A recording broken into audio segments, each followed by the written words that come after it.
పాకిస్తాన్ తలరాత మారబోతుందా? దాయాది దేశం దశ మారబోతుందా అంటే అవుననే సమాధానం దొరుకుతుంది. ఆర్థిక సంకటంతో కొట్టుమిట్టాడుతున్న పాక్కు భారీ ఊరట లభించింది.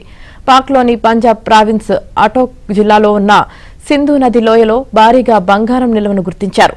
దాదాపు 32.6 టన్నుల బంగారం నిల్వలు ఉన్నాయని, వాటి విలువ దాదాపు 18,000 కోట్ల రూపాయలు ఉంటుందని జియోలాజికల్ సర్వే ఆఫ్ పాకిస్తాన్ అంచనా వేసింది.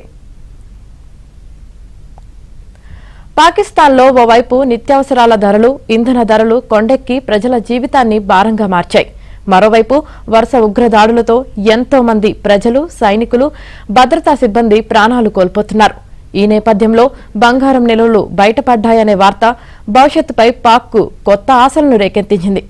వెలికితీత ప్రక్రియ మొదలైతే పాకిస్తాన్ ఆర్థిక వ్యవస్థ కొత్త రెక్కలు తొడిగేందుకు ఆస్కారం దొరికింది. పాక్పై ఉన్న అప్పుల భారాన్ని తగ్గించుకునేందుకు బాటలు పడనున్నాయి. పాక్ కరెన్సీ విలువ కొంతమేర బలోపేతమవుతుంది.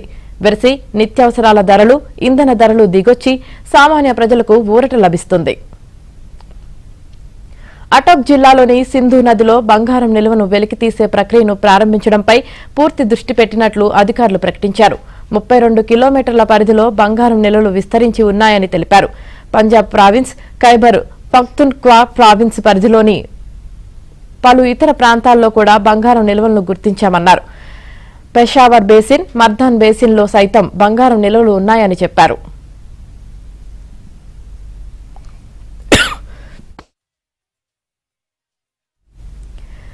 సింధు నది పాకిస్తాన్ మీదుగా ప్రవహించి హిమాలయాల్లోకి చేరుతుంటుంది.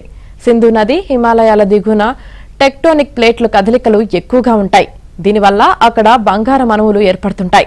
అవి సింధు నది ప్రవాహం ద్వారా పాకిస్తాన్లోని నది పరివాహక ప్రాంతం పరిధిలో వ్యాపిస్తుంటాయి.